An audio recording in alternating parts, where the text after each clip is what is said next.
يسرى بعبده ليلا من المسجد الحرام إلى المسجد الأقصى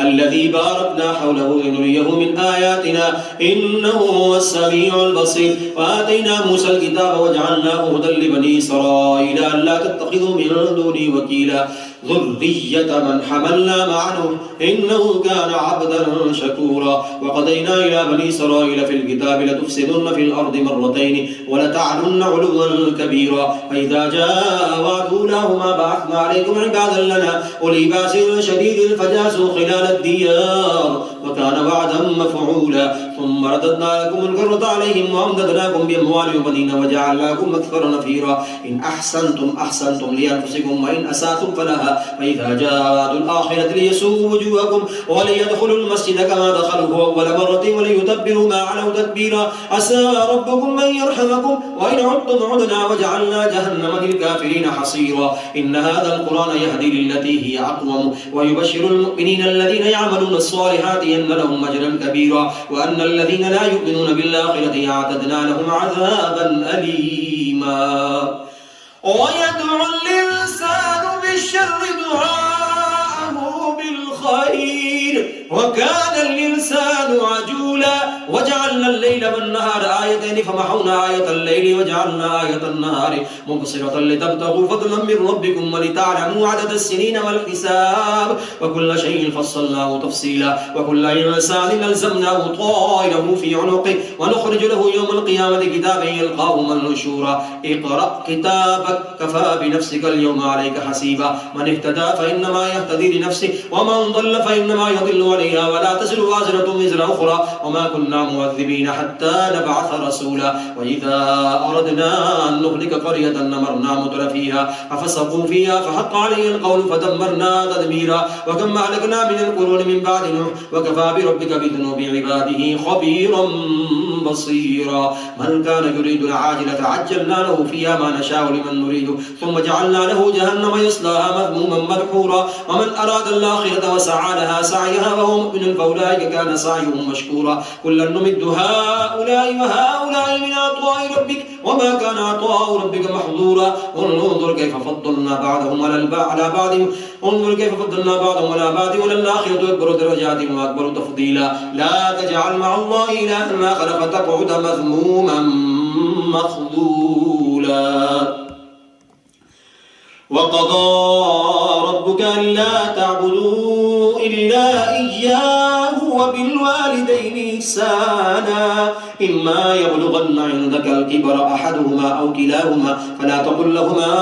أف ولا تنهرهما وقل لهما قولا كريما واخفض لهما جناح الذل من الرحمة وقل رب ارحمهما كما ربياني صغيرا. ربكم أعلم بما في نفوسكم إن تكونوا صالحين فإنه كان للأوابين غفورا. وآت ذا القربى حقه والمسكين وابن السبيل ولا تبذر تبذيرا إن المبذرين كانوا إخوان الشياطين وكان الشيطان لربه كفورا. وإما تردن عنهم ابتغاء رحمة من ربك ترجوها فقل لهم قولا ميسورا. ولا تجعل يدك مغلولة إلى عنقك ولا تبسطها كل البسط فتقعد ملوما محسورا. إن ربك يبسط الرزق لمن يشاء ويقدر إنه كان بعباده خبيرا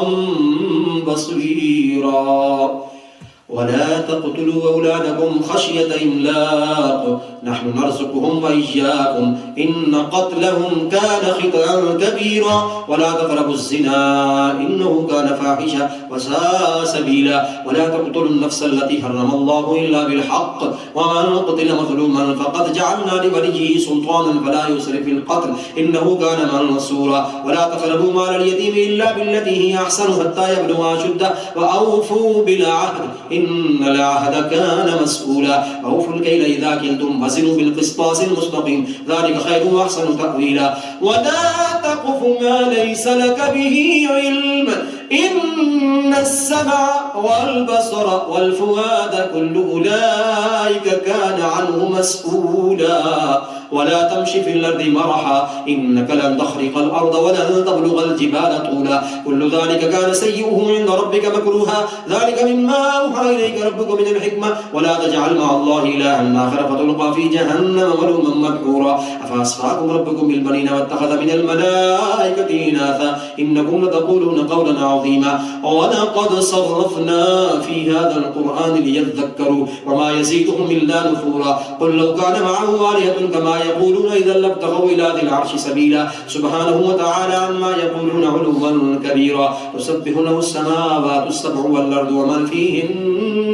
وإن من شيء إلا يسبح بحمده ولكن لا تفقهون تسبيحهم إنه كان حليما غفورا وإذا قرأت القرآن جعلنا بينك وبين الذين لا يؤمنون بالآخرة حجابا مستورا وجعلنا على قلوبهم أكنة أن يفقهوا وفي آذانهم وقرا وإذا ذكرت ربك في القرآن وحده ولوا على أدبارهم نفورا نحن أعلم بما يستمعون به إذ يستمعون إليك وإذ النجوى إذ يقول الظالمون إن تتبعون إلا رجلا مسحورا انظر كيف ضربوا لك الأمثال فضلوا فلا يستطيعون سبيلا وقالوا وإذا كنا عظاما ورفاتا أئنا لمبعوثون خلقا جديدا قل كونوا حجارة أو حديدا أو خلقا مما يكبر في صدوركم فسيقولون من يعيدنا قل الذي فطركم أول مرة فسينغضون إليك رؤوسهم ويقولون متى قل عسى أن يكون قريبا يوم يدعوكم فتستجيبون بحمده وتظنون إن لبثتم إلا قليلا وقل لعبادي يقول التي هي أحسن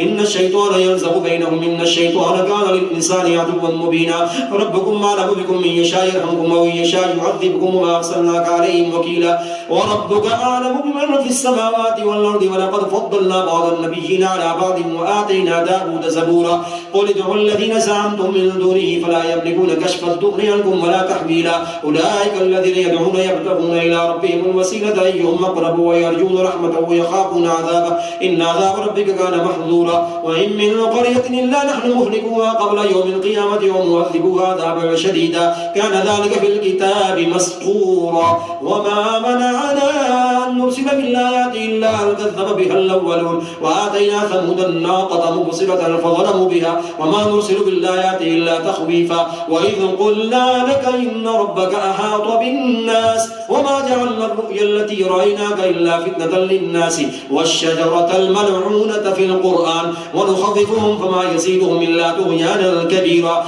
وإذ قلنا للملائكة اسجدوا لآدم فسجدوا إلا إبليس قال أأسجد لمن خلقت طينا قال أرأيتك هذا الذي كرمت علي لئن أخرتني إلى يوم القيامة لأحترقن ذريته إلا قليلا قال اذهب فمن تبعك منهم فإن جهنم جزاؤكم جزاء موفورا واستفزز من استطعت منهم بصوتك وأجلب عليهم بخيلك ورجلك وشاركهم في الأموال والأولاد وعدهم وما يعدهم الشيطان إلا غرورا إن عبادي ليس لك عليهم سلطان وكفى بربك وكيلا ربكم الذي يزي لكم الفلك في البحر لتبتغوا من فضله إنه كان بكم رحيما وإذا مسكم الضر في البحر ضل من تدعون إلا إياه فلما نجاكم من البر أعرضتم وكان الإنسان غفورا أفأمنتم من يخسف بكم جانب البر ويرسل عليكم حاصبا ثم لا تجدوا لكم وكيلا أم أمنتم من يعيدكم فيه تارة أخرى فيرسل عليكم قاصفا من الريح فيغرقكم بما كفرتم ثم لا تجدوا لكم علينا به تبيا ولقد كرمنا بني آدم وحملناهم في البر والبحر ورزقناهم من الطيبات وفضلناهم على كثير ممن خلقنا تفضيلا يوم ندعو كل أناس بإمامهم فمن أوتي كتابه بيمينه فأولئك يقرؤون كتابهم ولا يظلمون فتيلا ومن كان في هذه أعمى فهو في الآخرة أعمى وأضل سبيلا وإن كادوا ليفتنونك عن الذي أوحينا إليك لتفتري علينا غيره وإذا لاتخذوك خليلا ولولا أن ثبتناك لقد كدت تركن إليهم شيئا قليلا إذا لاذقناك ضيف الحياة وضيف الممات ثم لا تجد لك علينا نصيرا وإن كادوا ليستفزونك من الأرض ليخرجوك منها وإذا لا يلبثون خلافك إلا قليلا سنة من قد أرسلنا قبلك من رسلنا ولا تجد لسنتنا تحويلا أقم الصلاة لدلوك الشمس إلى غسق الليل وقرآن الفجر إن قرآن الفجر كان مشهودا ومن الليل فتهجد به نافلة لك عسى أن يبعثك ربك مقاما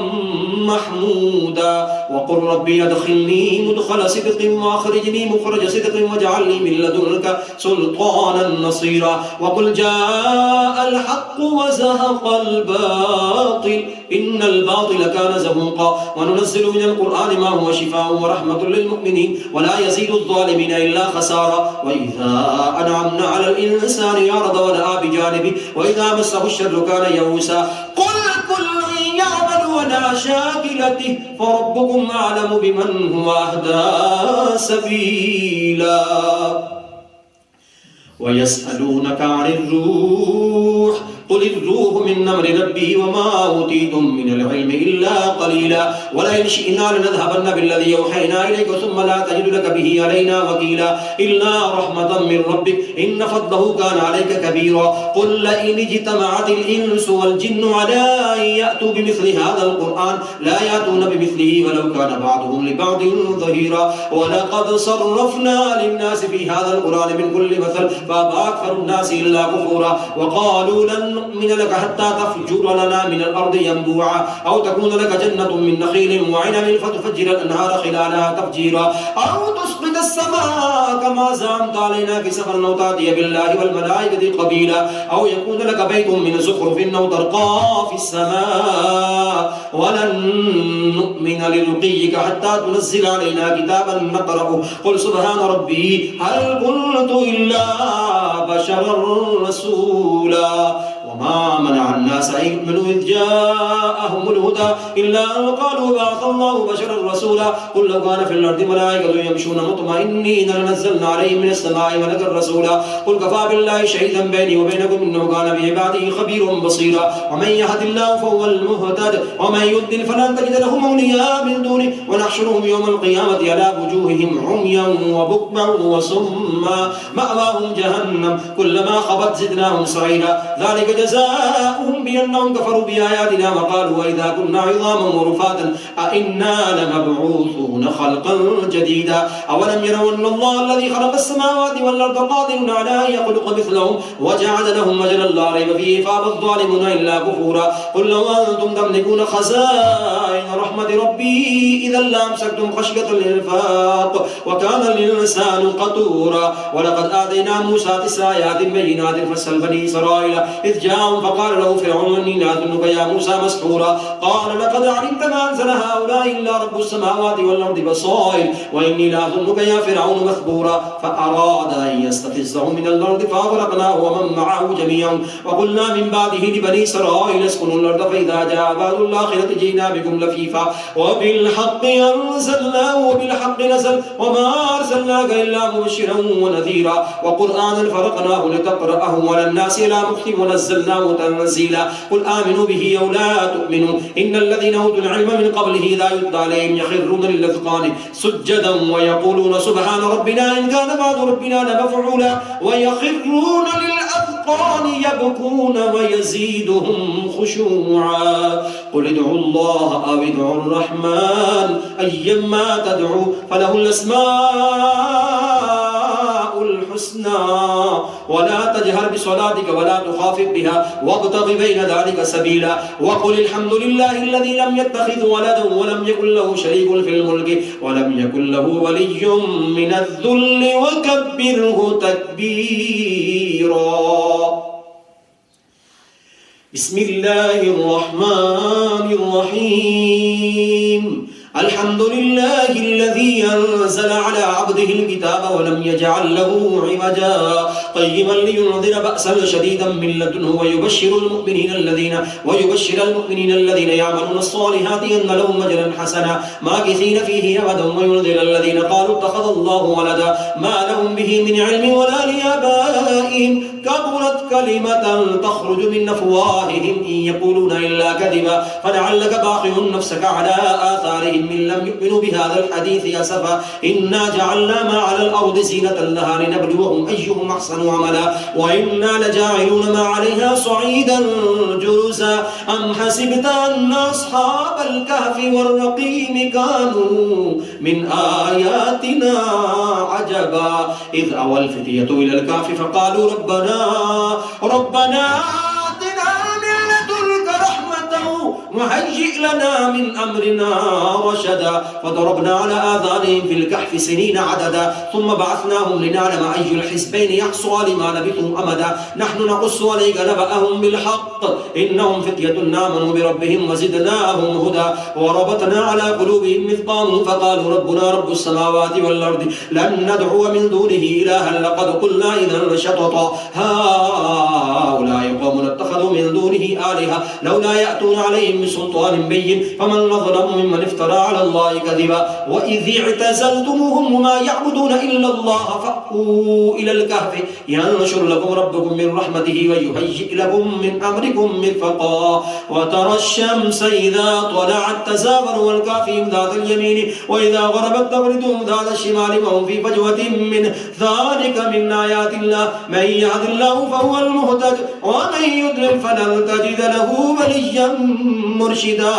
وتحسبهم أيقاظا وهم رقود ونقلبهم ذات اليمين وذات الشمال وكلبهم باسط ذراعيه بالوصيد لو اطلعت عليهم لوليت منهم فرارا ولملئت منهم رعبا وكذلك بعثناهم ليتساءلوا بينهم قال قائل منهم كم لبثتم قالوا لبثنا يوما أو بعد يوم قالوا ربكم أعلم بما لبثتم فبعثوا أحدكم بورقكم هذه إلى المدينة فلينظر أيها أزكى طعاما فليأتكم برزق منه وليتلطف ولا يشعرن بكم أحدا إنهم إن يظهروا عليكم يرجموكم أو يعيدوكم في ملتهم ولن تفلحوا إذا أبدا وكذلك أثرنا عليهم ليعلموا أن وعد الله حق وأن الساعة لا ريب فيها إذ يتنازعون بينهم أمرهم فقالوا ابنوا عليهم بنيانا ربهم أعلم بهم قال الذين غلبوا على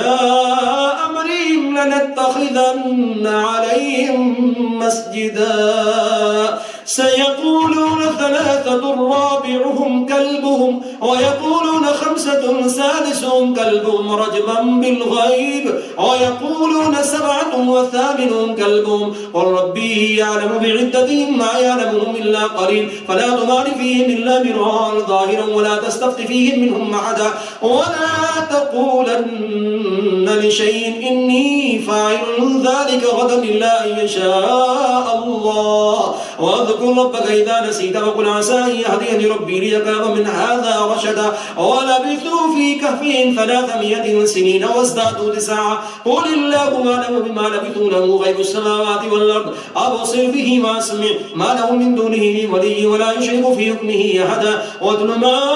أوحي إليك من كتاب ربك لا مبدل لكلماته ولا تجد من دونه ملتحدا واصبر نفسك مع الذين يدعون ربهم بالغداة والعشي يريدون وجهه ولا تعد عيناك عنهم تريد زينة الحياة الدنيا ولا تطيع من أغفلنا قلبه عن ذكرنا واتبع هواه وكان أمره فرطا وقل الحق من ربكم فمن شاء فليؤمن ومن شاء فليكفر إنا أعتدنا للظالمين نارا أحاط بهم سرادقها وإن يستغيثوا يغاثوا بماء كالمهل يشفي الوجوه بئس الشراب وساءت مرتفقا إن الذين آمنوا وعملوا الصالحات إنا لا نضيع أجر من أحسن عملا أولئك لهم جنات عدن تجري من تحتهم الأنهار يحلون فيها من أساور من ذهب ويلبسون ثيابا خضرا من سندس واستبرق متكئين فيها على الأرائك نعم الثواب وحسنت مرتفقا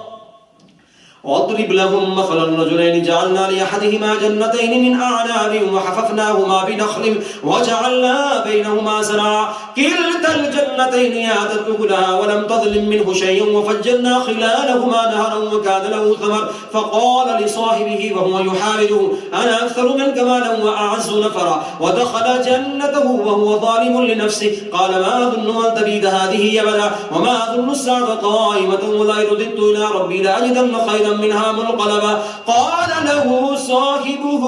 وهو يحاوره وكفرت بالذي خلقك من تراب ثم من نطفة ثم سواك رجلا لكن هو الله ربي ولا أشرك بربي أحدا ولولا إذ دخلت جنتك قلت ما شاء الله لا قوة إلا بالله إن ترني أنا أقل منك مالا وولدا فعسى ربي أن يؤتيني خيرا من جنتك ويرسل عليها حسبانا من السماء فتصبح صعيدا زلقا أو يصبح ماؤها غورا فلن تستطيع له طلبا وأحيط بثمره فأصبح يقلب كفيه على ما أنفق فيها وهي خاوية على عروشها ويقول يا ليتني لم أشرك بربي أحدا ولم تكن له فئة ينصرونه من دون الله وما كان منتصرا هنالك الولاية لله الحق هو خير ثوابا وخير عقبا واضرب لهم مثل الحياة الدنيا كماء إن أنزلناه من السماء فاختلط به نبات الأرض فأصبح هشيما تذروه الرياح وكان الله على كل شيء مقتدرا المال والبنون زينة الحياة الدنيا والباقيات الصالحات خير عند ربك ثوابا وخير أملا ويوم نسير الجبال وترى الأرض بارزة وحشرناهم فلم نغادر منهم أحدا وعرضوا على ربك صفا لقد جئتمونا كما خلقناكم أول مرة بل زعمتم أن لن نجعل لكم موعدا ووضع الكتاب فترى المجرمين مشفقين مما فيه ويقولون يا ويلتنا ما لهذا الكتاب لا يغادر صغيرة ولا كبيرة إلا أحصاها ووجدوا ما عملوا حاضر ولا يظلم ربك أحدا وإذ قلنا للملائكة اسجدوا لآدم فسجدوا إلا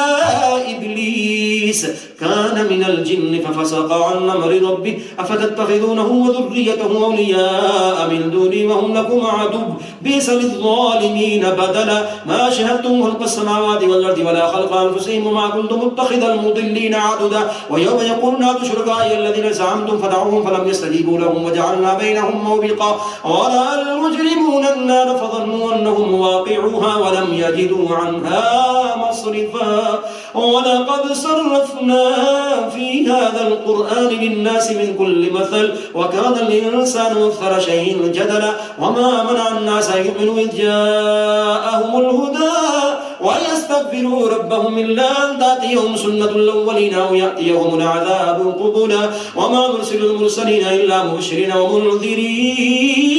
ويجادل الذين كفروا بالباطل ليدحضوا به الحق واتخذوا آياتي وما أنذروا هزوا ومن ظلم ممن ذكر بآياته فأعرض عنها ونسي ما قدمت يداه إنا جعلنا على قلوبهم أكنة أن يفقهوه وفي آذانهم وقرا وإن تدعهم إلى الهدى فلن يهتدوا إذا أبدا وربك الغفور ذو الرحمة لو يؤاخذهم بما كسبوا لعجل لهم العذاب بل لهم موعد لن يجدوا من دونه موئلا وتلك القرى أهلكناهم لما ظلموا وجعلنا لمهلكهم موعدا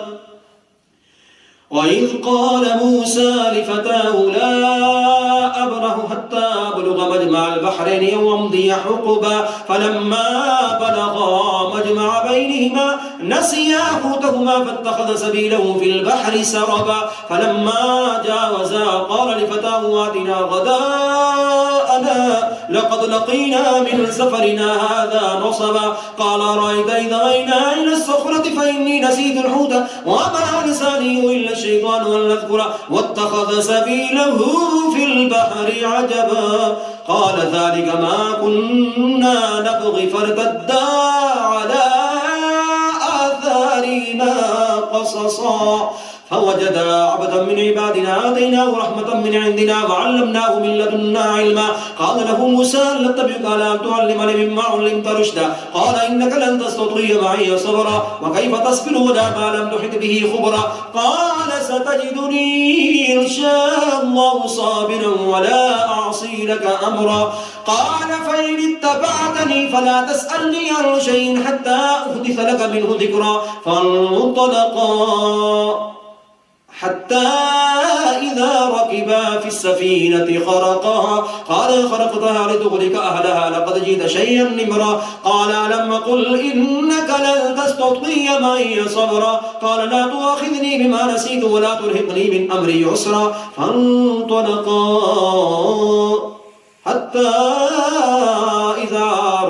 حتى إذا لقيا غلاما فقتله قال قتلت نفسا زكية بغير نفس لقد جئت شيئا نكرا صدق الله مولانا العظيم.